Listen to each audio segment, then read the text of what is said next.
ഇമാം ഷാഫി റളിയല്ലാഹു അൻഹുവിന്റെ ഉമ്മ പറയാണ്, എന്റെ കുട്ടിക്ക് ഞാൻ 2 കൊല്ലം മുലപ്പാല് കൊടുത്തപ്പോൾ ഉമ്മമാരൊന്ന് ശ്രദ്ധിക്കണം. നമ്മളെ കുട്ടികളെ നന്നാക്കിയെടുക്കാൻ ഉമ്മാര് വിചാരിച്ചാൽ മുലകുടി പ്രായത്തിൽ ഉമ്മമാരെ നിങ്ങൾ വേറെ ഒന്നും ചെയ്യേണ്ടതില്ല. മാന്യമായ നിലക്ക് കുട്ടിക്ക് മുലപ്പാല് കൊടുത്താൽ തന്നെ കുട്ടി നല്ല കുട്ടിയായി വരും. എങ്ങനെയാണ് മുലപ്പാല് കൊടുക്കേണ്ടത്? ഇമാം ഷാഫി റളിയല്ലാഹു അൻഹുവിന്റെ ഉമ്മ പറഞ്ഞല്ലോ, എന്റെ കുട്ടിക്ക് വലഭാഗത്ത് നിന്ന് തുടങ്ങിയിട്ടല്ലാതെ ഒരിക്കലും ഞാൻ മുലപ്പാല് കൊടുത്തിട്ടില്ല. നബി സല്ലല്ലാഹു അലൈഹി വസല്ലമ തങ്ങൾ 2 കൊല്ലം മുലപ്പാല് കുടിക്കുമ്പോൾ ഒരിക്കൽ പോലും ഇടത്തെ മുലയിൽ നിന്ന് നബി തങ്ങൾ പാല് കുടിച്ചിട്ടേ ഇല്ല. അതിന് പിന്നെ വേറെ ചരിത്രമുണ്ട്. ഇമാം ഷാഫി റളിയല്ലാഹു അൻഹുവിന്റെ ഉമ്മ പറയുകയാണ്, എന്റെ മകനിക്ക് ഞാൻ മുലപ്പാല് കൊടുക്കുന്ന കാലത്ത് 2 വർഷം മുലപ്പാല് കൊടുത്തപ്പോൾ വുളൂ ഇല്ലാതെ ഒരിക്കൽ പോലും ഞാൻ എൻ്റെ കുട്ടിക്ക് മുലപ്പാല് കൊടുത്തിട്ടില്ല. ഇങ്ങനുണ്ട്. ഇമാം ഷാഫി റളിയല്ലാഹു അൻഹു ഉമ്മ രണ്ടാമത് പറഞ്ഞു, ഖിബ്ലക്ക് മുന്നിട്ട് കൊണ്ടല്ലാതെ ഞാൻ എൻ്റെ കുട്ടിക്ക് മുലപ്പാല് കൊടുത്തിട്ടേ ഇല്ല. ഇമാം ഷാഫി റളിയല്ലാഹു അൻഹുവിന്റെ ഉമ്മ കുട്ടിക്ക് മുലപ്പാല് കൊടുക്കാൻ ഒരുങ്ങുമ്പോൾ വുളൂ എടുക്കും, എന്നിട്ട് ഖിബ്ലക്ക് മുന്നിട്ടിരിക്കും. കുട്ടിക്ക് മുലപ്പാല് കൊടുക്കാൻ ഒരുങ്ങുമ്പോൾ വലഭാഗത്തെ മുലപ്പാല് കൊടുക്കാൻ തുടങ്ങും. ബിസ്മില്ലാഹിർ റഹ്മാനിർ റഹീം കുട്ടി കേൾക്കത്തക്ക രൂപത്തിൽ ചൊല്ലും. അൽഹംദുലില്ലാ എന്ന് കുടിച്ചു കഴിയുമ്പോൾ ചൊല്ലും. ഉമ്മമാരെ, കുട്ടികൾക്ക് മുലപ്പാല് കൊടുക്കുന്ന സമയത്ത് ദേഷ്യപ്പെട്ടുകൊണ്ട് വിരോധം തീർത്തുകൊണ്ട് ആണെങ്കിൽ കുടിച്ചോ എന്ന് പറഞ്ഞിട്ട് ആ രൂപത്തിലൊന്നും മുലപ്പാല് കൊടുക്കല്ലേ. വലുതാകുന്ന സമയത്ത് മുലപ്പാലിലൂടെ കുട്ടിക്ക് എന്തൊരു ദുസ്വഭാവമാണോ നിങ്ങൾ പകർത്തി കൊടുത്തത്, ആ സ്വഭാവം കുട്ടികളിൽ കാണും. ഇങ്ങോട്ട് വിളിച്ചാൽ അങ്ങോട്ടേ കുട്ടികൾ പോകുള്ളൂ. വാപ്പ സുഖമില്ലാതെ ഇങ്ങനെ കിടക്കാണ്, അപ്പൊ വിളിച്ചു മാനെ മൂസാനേന്ന് വിളിച്ചു. പറഞ്ഞു അവിടുന്ന് ഇങ്ങനെ വിളിയൊക്കെ അല്ലാതെ ഇങ്ങോട്ട് വരുന്നുണ്ടാവില്ല. ഓന്റെ ഒച്ച കേൾക്കാൻ വിളിച്ച മാതിരിയാണോ? നമ്മളൊക്കെ ചെറുപ്പത്തിൽ വാപ്പ വിളിച്ചാ അങ്ങോട്ട് മാഞ്ഞാണ് ചെല്ലും. ഇപ്പൊ കുട്ടികളോട് വിളിച്ചാ പോരാ, പിന്നെ ഇങ്ങോട്ട് വാന്ന് വേറെ പറയണം. വിളിച്ചാ അവിടുന്ന് അറിയാം എന്നെ ഇങ്ങോട്ട് വരുന്ന പരിപാടി. ആരാ പുറത്ത് വന്നിക്കണെന്ന് നോക്കുകയാണ്. നോക്കി ഇരാണ് പോയും ചെയ്തു. കുറേ കഴിഞ്ഞിട്ട് പിന്നെ ഓൻ്റെ ഒച്ച കേട്ടോ പറഞ്ഞ, അന്നല്ല ഞാൻ അവിടെ പുറത്താരാ വന്നിക്കണെന്ന് നോക്കാൻ പറഞ്ഞാച്ചല്ലോ. ഞാൻ നോക്കിക്കണു വാപ്പാ. എന്നിട്ട് ആരേനെ ചോദിച്ചു. അത് അതിലൊക്കെ താല്പര്യാക്കിയാണ്. ഇതൊരു ചിന്തയെ പറയാൻ ചോദിച്ചു. ഇങ്ങനെ നോക്കാനല്ല പറഞ്ഞാച്ചേ, പറയാൻ പറഞ്ഞിക്കണം. ഇതാ പറയാൻ പറഞ്ഞിട്ടില്ല, നോക്കാനല്ല പറഞ്ഞത്. പണ്ട് പ്രസവിച്ചോടത്ത് നോക്കാനേൽപ്പിച്ചല്ലോ, കുട്ടീനെ നോക്കാനേൽപ്പിച്ച ഉമ്മ ഒരു വേലക്കാരത്തിന്. കുട്ടി ആദ്യം തൊട്ടിൽ കട്ടിൽമ കിടക്കേന്. കട്ടിൽമെന്ന് കുട്ടി നിലവിളിച്ചിങ്ങാണ്ട് പടഞ്ഞ് താഴേക്ക് വീണ്. അവിടുന്ന് കുട്ടി കൊട്ടി പടഞ്ഞിങ്ങാണ്ട് മുറ്റത്തേക്ക് വീണ്. തള്ള കുളിച്ചു വന്ന് നോക്കുമ്പോൾ മുറ്റത്ത് ചോരൊളിച്ച് കിടക്കണം. അപ്പം എന്നല്ലേ ഞാൻ കുട്ടീനെ നോക്കാൻ ഏൽപ്പിച്ചു വെച്ചു. ഞാൻ നോക്കിയാലോ, എന്തൊരു നോട്ടേ നോക്കി വെച്ചു. കുട്ടി ആദ്യം കട്ടിൽമേലേന് അവിടുന്ന് താഴേക്ക് വീണ്. അത് നോക്കി. അവിടുന്ന് കുട്ടി 2 പടച്ചിങ്ങാണ്ട് മുറ്റത്തേക്ക് വീണ്. അപ്പം അത് നോക്കിയൊക്കെ നോക്കിയേക്കണം. നോക്കാനല്ലേ ഏൽപ്പിച്ചിട്ടുള്ളൂ. ഈ കോലത്തിലാണ് ഇപ്പോഴത്തെ സംഗതി. എന്തുകൊണ്ട്? കുട്ടികൾക്ക് മുലപ്പാൽ കൊടുക്കുമ്പോൾ നല്ല നിലക്ക് കൊടുക്കണം. ഉമ്മാര് കുട്ടികളെ തൊട്ടിന്ന് എടുക്കണത് തന്നെ വല്ലാത്തൊരു സ്നേഹത്തിൽ, മടിത്തട്ടിൽ വെക്കണത് അതിലേറെ സന്തോഷത്തിൽ. കുട്ടിക്ക് ഇങ്ങനെ നെറ്റിത്തടത്തിൽ ഒരു ഉമ്മ വെച്ചിട്ട് കുട്ടി മുലപ്പാൽ കുടിക്കുമ്പോൾ കുട്ടിനെങ്ങനെ മുഖത്തേക്ക് നോക്കി നിന്ന് പുഞ്ചിരിച്ചിട്ട് അല്ലാഹ് അൽഹംദുലില്ലാ എന്നിങ്ങനെ ദിക്ർ ഉമ്മ ഇങ്ങനെ ചൊല്ലിയിട്ട് അങ്ങനെയാ മുലപ്പാൽ കൊടുക്കേണ്ടത്. അപ്പൊ കുട്ടിക്ക് നല്ല വളർച്ച ഉണ്ടാകും. ഇന്ത്യ കണ്ട ഭരണാധികാരികളെ കൂട്ടത്തിലെ ധീരശൂരനായ ഭരണാധികാരിയാണ് ടിപ്പു സുൽത്താൻ. ടിപ്പു സുൽത്താന്റെ വാപ്പ ഹൈദരലി. ടിപ്പു സുൽത്താന്റെ ചരിത്രം വളച്ചൊടിച്ച് മനസ്സിലാക്കിയിട്ടാണ് ഞമ്മക്ക് മൂപ്പരെ ബഹുമാനമില്ലാത്തത്. ഔലിയാക്കളെ കിതാബ് എടുത്ത് നോക്കിയാൽ ടിപ്പു സുൽത്താൻ ആരാന്നറിയോ? റളിയൽ ഇലാഹു അനിൽ വലിയിൽ അക്ബരി അലൈക യാ സുൽത്താനു ടിപ്പുൽ അൻവരി. ഔലിയാക്കളെ കിതാബിൽ റളിയല്ലാഹു എഴുതിയ മനുഷ്യനാണ് ആര്? ടിപ്പു സുൽത്താൻ. ടിപ്പു സുൽത്താന്റെ വാപ്പ ഹൈദരലി പറയുന്നുണ്ട്, മൂപ്പർക്ക് മക്കളില്ല, കുറെ കാലം മക്കളില്ലാതെ വിഷമിച്ചപ്പം മൂപ്പർ എന്ത് ചെയ്തു? അക്കാലത്ത് ജീവിച്ചിരുന്ന ഒരു മസ്താൻ ഉണ്ടായിരുന്നു, ഒരു വലിയ ടിപ്പു മസ്താൻ എന്നാ മൂപ്പരെ പേര്. ആ ടിപ്പു മസ്താന്റെ അടുത്ത് പോയിട്ട് വാപ്പ പോയിട്ട് പറഞ്ഞു, ഹൈദരലി പോയിട്ട് പറഞ്ഞു, മക്കളില്ലല്ലോ, എനിക്കൊരു അനന്തരാവകാശം ഇല്ലാത്ത കാര്യത്തിൽ വല്ലാത്ത സങ്കടത്തിലാണ്, അതുകൊണ്ട് എനിക്കൊരു കുട്ടി ഉണ്ടാകണം, അത് നിങ്ങൾ ദ്വാരക്കണം എന്നാണ്.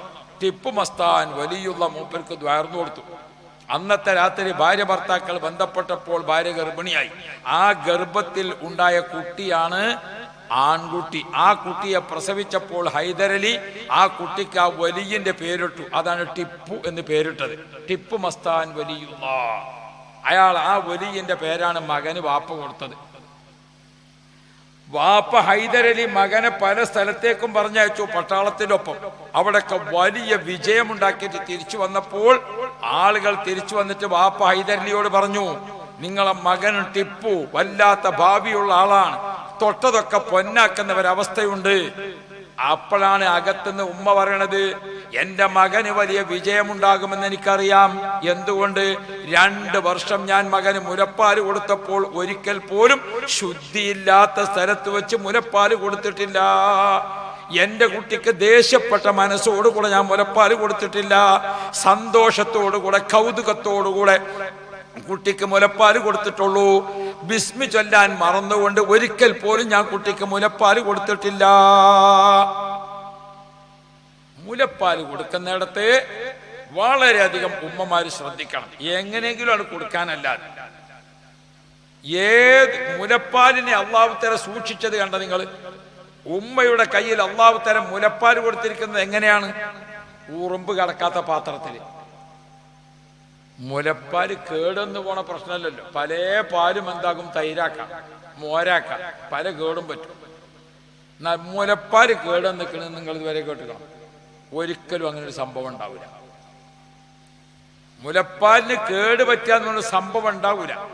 ഇനി അഥവാ അങ്ങനെ ഉണ്ടാക്കുകയാണെങ്കിൽ ഒരു പെണ്ണിന് ഒരാഴ്ച ഒന്നും വയറ്റിന്ന് പോകാതെ നിന്നാൽ ചിലപ്പോൾ മുലപ്പാലിന് ചെറിയ കുഴപ്പം വരും. അല്ലാതെ മുലപ്പാല് കേടുവരാന്നുള്ള പ്രശ്നമല്ല.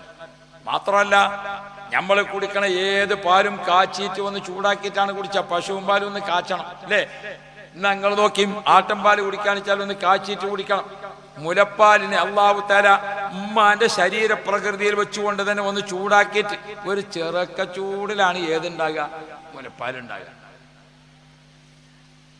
ഒരു ചെറിയൊരു ചൂടിങ്ങനെ. അതായത് മനുഷ്യൻ കൈ കടത്താതെ അതിന്റെ എല്ലാ സംഗതിയും വരുത്തി വെച്ചിട്ടാണ് അല്ലാഹു തആല മുലപ്പാൽ കൊടുത്തിട്ടുള്ളത്. ഓ ഉമ്മമാരെ, മീൻ ഇങ്ങനെ നന്നാക്കി കൊടുക്കുമ്പോ കുട്ടി നിലവിളിച്ചാൽ ആ മീൻ മണത്തും കൊണ്ടല്ല കുട്ടിക്ക് മുലപ്പാൽ കൊടുക്കേണ്ടത്. വൃത്തിയില്ലാത്ത രൂപത്തിലല്ല കുട്ടിക്ക് മുലപ്പാൽ കൊടുക്കേണ്ടത്. അടുക്കളയിൽ ഇങ്ങനെ പണിയെടുത്തിട്ട് ആകെ വിയർത്ത് ആ വിയർപ്പൊക്കെ പാടെ ഒഴുകിയിട്ട് അതോടുകൂടെ കുട്ടിക്ക് മുലപ്പാൽ കൊടുക്കല്ലേ. മുല നല്ല പോലെ കഴുകി വൃത്തിയാക്കിയിട്ട് ഇമാം ഷാഫി തങ്ങളുടെ ഉമ്മ പറഞ്ഞല്ലോ, 2 വർഷം ഞാൻ എൻ്റെ കുട്ടിക്ക് മുലപ്പാൽ കൊടുക്കുമ്പോൾ വൊളു ഇല്ലാതെ ഞാൻ മുലപ്പാൽ കൊടുത്തിട്ടില്ല. ഖിബലക്ക് മുന്നിട്ട് കൊണ്ടല്ലാതെ ഞാൻ കുട്ടിക്ക് മുലപ്പാൽ കൊടുത്തിട്ടില്ല. ബിസ്മി ചൊല്ലാൻ മറന്നുകൊണ്ട് ഒരിക്കൽ പോലും മുലപ്പാൽ കൊടുത്തിട്ടില്ല. അൽഹംദുലില്ലാ ചൊല്ലാൻ വിട്ടുപോയ ചരിത്രമില്ല.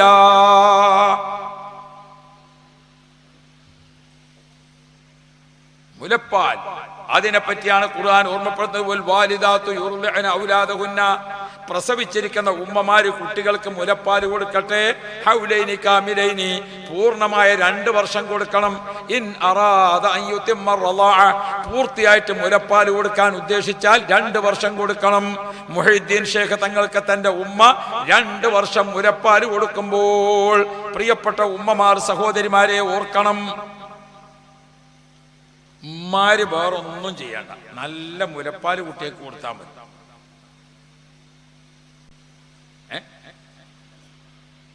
ഇത് നമ്മള് കുട്ടികളെ വെച്ചിങ്ങാണ്ടാണ് അങ്ങോട്ടും ഇങ്ങോട്ടും എന്താക്കണത്. കുട്ടികളിങ്ങനെ മുലപ്പാല് കുടിച്ചുകൊണ്ടിരിക്കുന്ന സമയത്ത് ഉമ്മ അപ്പുറത്തുള്ള അമ്മാനോട് ഗീബത്തും നമീമത്തും പറഞ്ഞുകൊണ്ട് മുലപ്പാല് കൊടുക്കല്ലേ. കള്ളത്തരങ്ങൾ അങ്ങോട്ടും ഇങ്ങോട്ടും പറഞ്ഞുകൊണ്ട് മുലപ്പാല് കൊടുക്കല്ലേ. മൂത്ത കുട്ടിനോട് ബാപ്പാനെ പറ്റി ഇങ്ങനെ കുറ്റവും കുറവും പറഞ്ഞുകൊണ്ട് മുലപ്പാൽ കൊടുക്കല്ലേ. വേണ്ടാത്ത സംസാരം സംസാരിച്ചുകൊണ്ട് മുലപ്പാൽ കൊടുക്കല്ലേ. അതൊക്കെ കുട്ടിയുടെ മുലപ്പാലിലൂടെ കുട്ടിക്ക് വേണ്ടാത്ത സന്ദേശം കൊടുക്കലാണ്. ഞമ്മക്കുണ്ടല്ല കൗതുകത്തിൽ ചില വേണ്ടാത്ത പറച്ചിൽ പറയും. ആടി കള്ളത്തിയെ ബലാലേ എന്നൊക്കെ പറഞ്ഞാൽ എന്താണ്? നല്ല ദിക്റാണ് ഇപ്പൊ ഒക്കെ. സന്തോഷത്തിലായിരിക്കും നമ്മൾ പറയുന്നത്. പക്ഷേ മുലപ്പാല് കൊടുക്കുന്ന പ്രായത്തിൽ കുട്ടികൾ കേൾക്കത്തക്ക രൂപത്തിൽ ഉമ്മ എത്രമാത്രം ആ കുട്ടിയെ ശ്രദ്ധിക്കണം. പ്രിയപ്പെട്ട മുഅ്മിനീങ്ങളെ, 6 വയസ്സിന് താഴെയുള്ള ഒരു കുട്ടിയെ സംബന്ധിച്ചിടത്തോളം ആ കുട്ടിയുടെ ശരീരം മുഴുവനും ആ കുട്ടിയുടെ എല്ലാം ഒരു CC ക്യാമറയാണ്. ഒരു CC ക്യാമറയിൽ പുറത്ത് കാണുന്ന എല്ലാം ആ ക്യാമറ ഒപ്പിയെടുക്കുന്നത് പോലെ പ്രിയപ്പെട്ട മുഅ്മിനുകളെ എല്ലാം ഒപ്പിയെടുക്കുന്ന CC ക്യാമറയാണ് ഒരു കുട്ടിയുടെ മനസ്സ്. ആ മനസ്സിൽ നമ്മുടെ കുട്ടികൾക്ക് മുലപ്പാല് കൊടുക്കുമ്പോൾ ഓർത്തു നോക്കണം നിങ്ങൾ, നബി മുഹമ്മദുർ റസൂലുള്ളാഹ് നബി കരീം സല്ലല്ലാഹു അലൈഹി വസല്ലമ തങ്ങളാകുന്ന കുട്ടി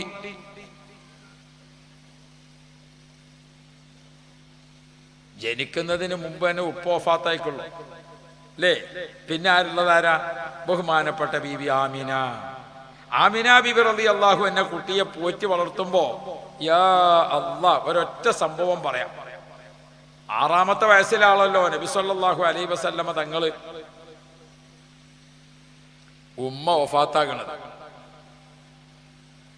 നബി സല്ലല്ലാഹു അലൈഹി വസല്ലമ തങ്ങളുടെ ഉമ്മ നബി സല്ലല്ലാഹു അലൈഹി വസല്ലമ തങ്ങളെ പോറ്റി വളർത്തിയത് പൂർണ്ണമായ 2 കൊല്ലം ഹലീമ ബിബി റളിയല്ലാഹു അൻഹ മുലപ്പാല് കൊടുക്കുമ്പോൾ എന്തേ നബി സല്ലല്ലാഹു അലൈഹി വസല്ലമ തങ്ങളെ മുലപ്പാല് കൊടുക്കാൻ കുട്ടിനെ അങ്ങോട്ട് പറഞ്ഞയച്ചത്? മക്കത്തുൽ മുക്കറമയിൽ ജനിച്ചിരിക്കുന്ന കുട്ടി, ആ കുട്ടിക്ക് മുലപ്പാല് കൊടുക്കാൻ എവിടേക്കാ പോണ്ടത്? സഅദ് കബീലയിലേക്ക്, ഹലീമത്തു സഅദിയ. നമ്മൾ നല്ല പോലെ പഠിക്കണം അതൊക്കെ. എന്താ സഅദ് കബീലിന്റെ പ്രത്യേകത? മക്കത്തുൽ മുക്കറമയിൽ നിന്ന് കുറച്ച് ദൂരെയുള്ള ഒരു പ്രദേശമാണ് സഅദ് കബീല. 40ഓ 50ഓ ഒക്കെ വീടുകൾ താമസിക്കുന്ന ഒരു ഒഴിഞ്ഞ ഏരിയയാണ് സഅദ് കബീല. അന്ന് 40-50 വീട് എന്ന് പറഞ്ഞാൽ ഒരു വലിയ ഭാഗം തന്നെയാണ്. ഇപ്പത്തെ പോലെ ഇങ്ങനെ അടിക്കടിക്ക് വീടുകളില്ലല്ലോ, ഇന്നത്തെ സ്ഥിതി അതല്ലേ. അപ്പൊ ഒരു 40-50 വീട്ടുകാരിങ്ങനെ താമസിക്കുന്ന ഒരു ഒഴിഞ്ഞ പ്രദേശം. ആ പ്രദേശത്തിന്റെ ഒരു പ്രത്യേകത, അവിടെ നല്ല കാലാവസ്ഥയാണ്. നല്ല കാലാവസ്ഥയാണ് അവിടെ. ഒന്ന്. രണ്ടാമത്തെ അവിടുത്തെ പ്രത്യേകത, അവിടുത്തെ സ്ത്രീകളും പുരുഷന്മാരും നല്ല സ്വഭാവക്കാരാണ്. നല്ല സ്വഭാവമുള്ള മനുഷ്യന്മാരാണ് അവിടെ. അതാണ് രണ്ടാമത്തെ കാര്യം. മൂന്നാമത്തെ ഒരു കാര്യം, ഏത് ഭാഷ സംസാരിക്കുന്ന നാട്ടിലും ആ ഭാഷക്ക് കുറെ കേടുപാടുണ്ടാവും. നമ്മൾ മലയാളം പറയുന്നുണ്ടല്ലോ അല്ലേ? നമ്മൾ മലയാളം പറയണേ, നമ്മളെ മലയാളം തിരുവനന്തപുരത്തുകാരെ മലയാളം കൂടി എത്ര വ്യത്യാസമുണ്ട് അല്ലേ? ആ മമ്പർത്ത് ആ പാലം വരുന്നതിന്റെ മുമ്പേ അവിടെ അയാൾക്ക് ഇങ്ങനെ തോണി തുകയല. അപ്പൊ ആ തിരുവനന്തപുരത്ത് നിന്ന് 2 ആൾക്കാർ തോണി കയറിയായി ഒരു മമ്പർത്തേക്ക് വരിക. അപ്പൊ ഇങ്ങനെ തുഴഞ്ഞുകൊണ്ട് കാക്ക പോകുമ്പോ അവരോട്, കാക്കായി ഈ പുഴയിലൊക്കെ നല്ല നല്ല മത്സ്യം കിട്ടൂലെന്ന്. ചിലപ്പം കിട്ടും, ചിലപ്പം കിട്ടില്ല. അപ്പൊ 2 ആളും അങ്ങോട്ടും ഇങ്ങോട്ടും എന്തുവാ അത് ചിലപ്പം കിട്ടും, ചിലപ്പം കിട്ടില്ല. അപ്പൊ ഒരുത്തം മറ്റവനോടാണ്, അതൊക്കെ വലിയ വലിയ മത്സ്യമായിരിക്കും.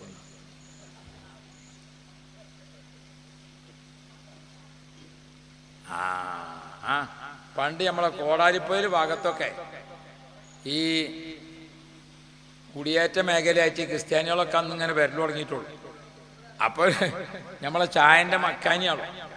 ആ മക്കാനിയിൽ ഇങ്ങനെ കുത്തിരിട്ട് ചായ കുടിക്കുമ്പോൾ നമ്മളെ ജോൺ സാറ് പറഞ്ഞു, കാക്കായേ പീടി കുത്തിരിങ്ങനെ ചായ കുടിക്കാൻ മക്കാനിയിൽ, കാക്കായേ മഴ കൊള്ളാം.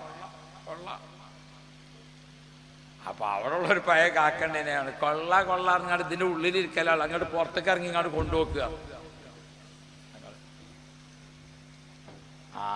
മൂപ്പര് കൊള്ളാറുന്നത് ഏതാ, ഇയാള് കൊള്ളാന്ന് പറഞ്ഞത് ഏതാന്നുള്ളത്. അപ്പൊ ഏത് ഭാഷക്കും ഏതുണ്ടാകും, അതിൻ്റെതായ ഒരു ഒരു നാടൻ വർത്താനത്തിന് വ്യത്യാസം ഉണ്ടാവും. എന്നാൽ അത് അറബി ഭാഷക്കുണ്ട്. സൗദിയിൽ സംസാരിക്കുന്ന അറബി അല്ല ദുബായിക്കാരത്, അതുമാതിരിയല്ല കുവൈത്തുകാരത്, ഒക്കെ വ്യത്യാസം ഉണ്ടാവും. അപ്പൊ അത് നാടൻ വർത്താനത്തിൽ വരുന്ന വ്യത്യാസമാണ്.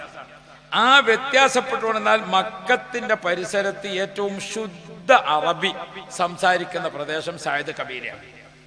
നബി സല്ലല്ലാഹു അലൈഹി വസല്ലമ തങ്ങളെ സഅദ് കബീലയിലേക്ക് മുലകൂട്ടാൻ വേണ്ടി കൊണ്ടുപോകുമ്പോൾ ഒന്ന്, അവിടെ നല്ല കാലാവസ്ഥ, അത് നമ്മൾ പഠിക്കണം. കുട്ടികളെ വളർത്തുമ്പോൾ കുട്ടികളെ നല്ല അന്തസ്സിൽ വളർത്തണം. കുട്ടി ഇപ്പൊ നമ്മളെ കുട്ടികൾക്കൊക്കെ ഏതാണ് ഇങ്ങനെ താങ്ങി പിടിച്ച് കണ്ട് അതിട്ട് കൊടുത്തൊക്കെയാണല്ലോ, എന്തായാലും പറഞ്ഞു പമ്പേഴ്സ് ഇട്ടേക്ക ചെറിയ കുട്ടിയൊക്കെ നമ്മളവിടുന്ന് ഒരു കോഴി കുറച്ചപ്പുറത്ത് കാട്ടിച്ചപ്പോൾ ചെറിയ കുട്ടി പറഞ്ഞ കോഴിക്ക് പമ്പേഴ്സ് ഇട്ട് കൊടുത്തിട്ടില്ല. അപ്പോൾ കുട്ടികൾക്ക് ഇപ്പം എത്ര എല്ലാവർക്കും ഓർമ്മയുള്ളതാവും. ഇതിങ്ങനെ ഇട്ടിട്ട് ഇതിൻ്റെ ഉള്ളിൽ കിടന്നിട്ട് മൂത്രമൊഴിച്ചിട്ട് എപ്പം മൂത്രമൊഴിച്ചിരിക്കണേ നമുക്കാർക്കെങ്കിലും അറിയോ? കുട്ടി എപ്പോഴാണ് കാഷ്ടിച്ചത് നമുക്കാർക്കെങ്കിലും അറിയോ? കാഷ്ടിച്ചതും മൂത്രിച്ചതൊക്കെ ആയിട്ട് കുട്ടി ഒരുപാട് സമയം ഇങ്ങനെ അതും താങ്ങി നടക്കണ അവസ്ഥ ഉമ്മമാരെ കുട്ടികളുടെ ഭാവിക്ക് എത്ര വലിയ ദോഷം ചെയ്യും. ഒരു കുട്ടി എവിടെ മൂത്രമൊഴിച്ചാലും അപ്പം തന്നെ അതെടുത്ത് കഴുകി വൃത്തിയാക്കണം. കുട്ടിയുടെ ശരീരം എപ്പോഴും കഴുകി വൃത്തിയാക്കണം. എന്തുകൊണ്ട്? പിശാചിന് ഇഷ്ടപ്പെട്ട സാധനം കുട്ടിയുടെ ശരീരത്തിൽ ഇങ്ങനെ കൊണ്ടു നടക്കണ്ട. നല്ല ശുദ്ധമായിരിക്കുന്ന വായു അത് ശ്വസിക്കാൻ പറ്റിയ സ്ഥലമാണ് സഅദ് കബീല. രണ്ടാമത്തേത് അവിടെ നല്ല സ്വഭാവമുള്ള ആൾക്കാരാണ്. മൂന്നാമത്തേത് അവിടെ നല്ല ഭാഷ സംസാരിക്കുന്ന ആളുകളാണ്.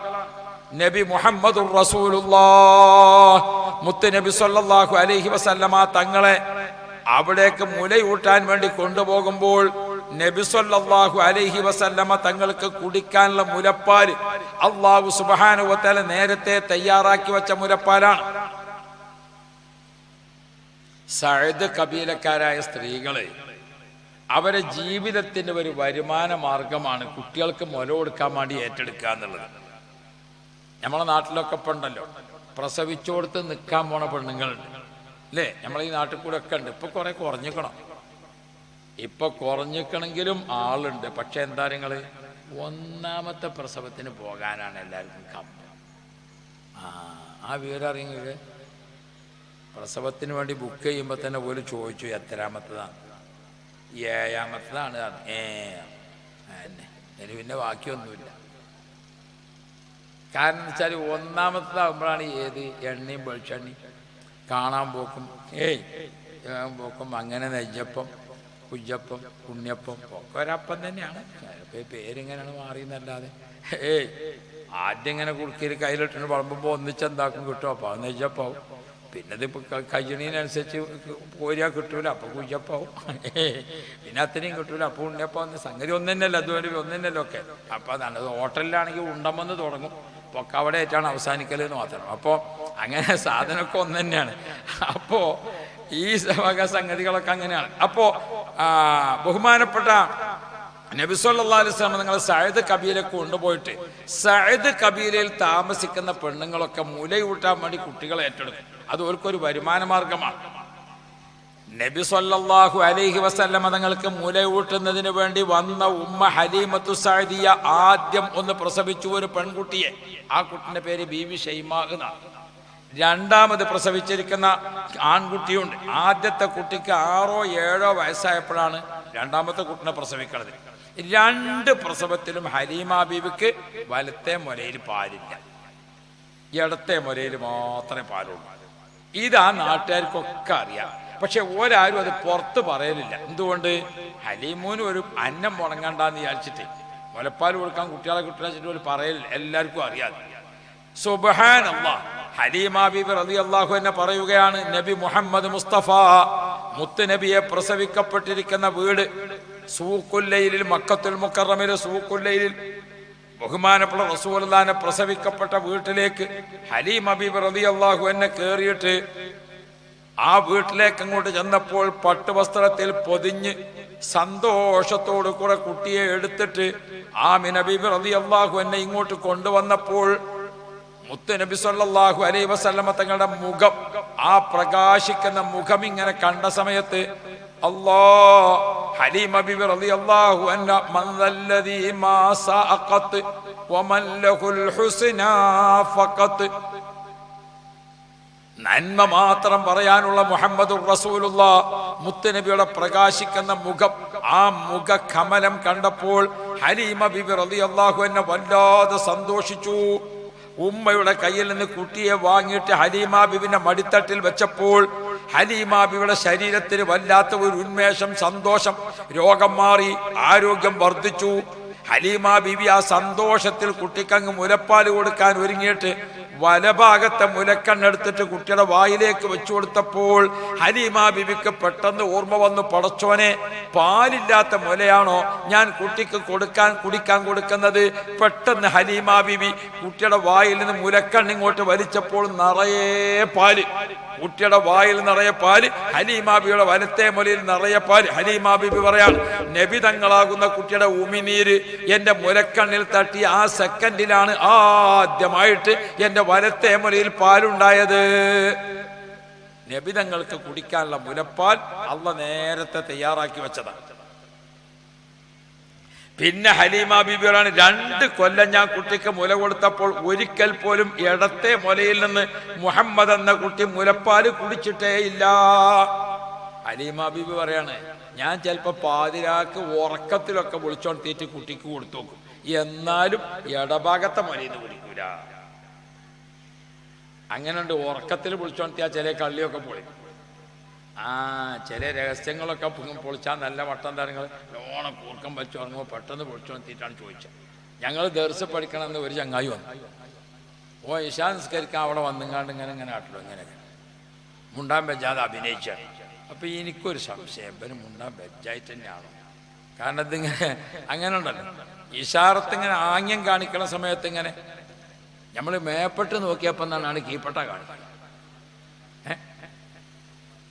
അപ്പൊ ഇങ്ങനെ ആംഗ്യം ഒരു ഉഷാറില്ലാത്തപ്പോൾ എനിക്ക് തോന്നി, ഇവന് മുണ്ടാൻ പറ്റാതെ തയ്യാറില്ലേ.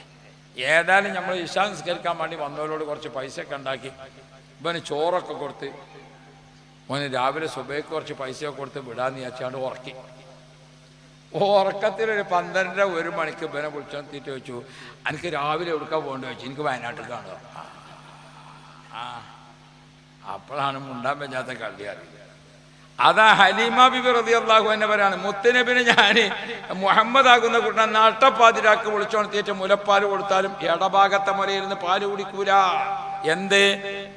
മുത്തുനബിനെ അള്ളാഹു തആല കണ്ടെങ്കിൽ നബി സല്ലല്ലാഹു അലൈഹി വസല്ലം കുടിക്കാനുള്ള മുലപ്പാല് അള്ളാഹ് വേറെ തന്നെ തയ്യാറാക്കിയതാണ്. ഭാവിയിൽ വഹാബിസം, മൗദൂദിസം, ഖാദിയാനിസം, തബ്ലീഗിസം, ഒരുപാട് ഇസങ്ങൾ വരുന്നുണ്ടല്ലോ. ഇവരൊക്കെ പറയും ചെറുപ്പത്തിൽ തന്നെ മറ്റേ കുട്ടിന്റെ മുലപ്പാൽ കുടിച്ച ആളാണ് ചങ്ങായി എന്നുള്ളത് പറയും. അതുകൊണ്ട് തന്നെ അല്ലാഹു തആല മുത്തുനബിക്ക് കുടിക്കാനുള്ളത് നേരത്തെ തയ്യാറാക്കി റെഡിയാക്കി. വലഭാഗത്തെ മുലയിൽ നിന്നല്ലാതെ നബി സല്ലല്ലാഹു അലൈഹി വസല്ലമ തങ്ങൾ മുലപ്പാൽ കുടിച്ചിട്ടില്ല.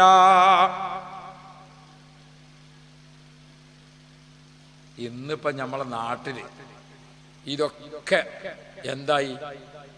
മഹാന്മാരെ ജീവിതത്തിന്റെ ചരിത്രങ്ങളും അത്ഭുതങ്ങളും അതിലുള്ള ആത്മീയതയും ഇതൊക്കെ മനസ്സിലാക്കുന്നിടത്ത് പുതിയ പുതിയ പാർട്ടിക്കാർ പലരും രംഗത്ത് വന്നപ്പോൾ ഇതിനൊക്കെ ഇകഴ്ത്തി കാണിക്കാൻ തുടങ്ങി. ഇങ്ങനെ ഉണ്ടല്ലോ.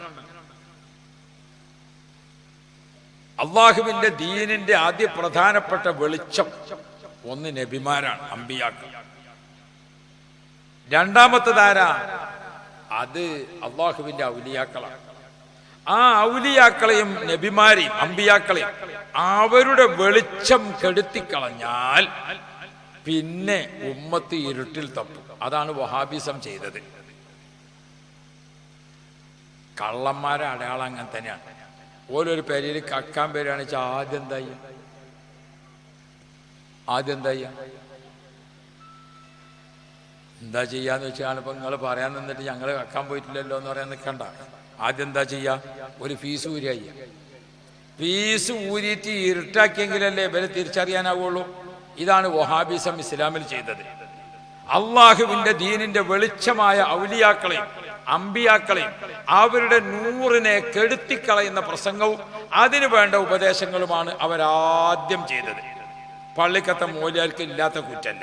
ഒന്നാമത് തുടങ്ങും അവിടുന്നാണ്. ഇമാമിന്റെ അടുത്ത് നിന്ന് തുടങ്ങിയാൽ പിന്നെ ഖത്തീബിന്, പിന്നെ ഖാദിയാർക്ക്, പിന്നെ ആലിമീങ്ങൾക്ക്, പിന്നെ ഔലിയാക്കൾക്ക്, അവസാനം നബിതങ്ങൾ വരെ എല്ലാവരെയും ആക്ഷേപിക്കാൻ.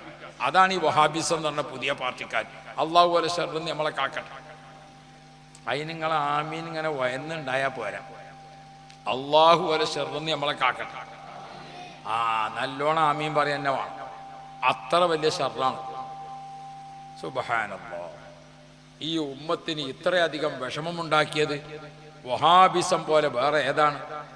പ്രിയപ്പെട്ട മുഅ്മിനീങ്ങളെ, എത്ര സന്തോഷത്തിലാണ് മുഅ്മിനീങ്ങൾ ഓരോ കാര്യങ്ങൾ ചെയ്തു പോന്നിരുന്നത്. അതിനെല്ലാം താറുമാറാക്കണം. മുഹീദ്ദീൻ ഷേഖ് റളിയല്ലാഹു അൻഹുവിനെ ആയാലും നബി മുഹമ്മദുർ റസൂലുള്ളാഹ് മുത്തുനബി തങ്ങളായാലും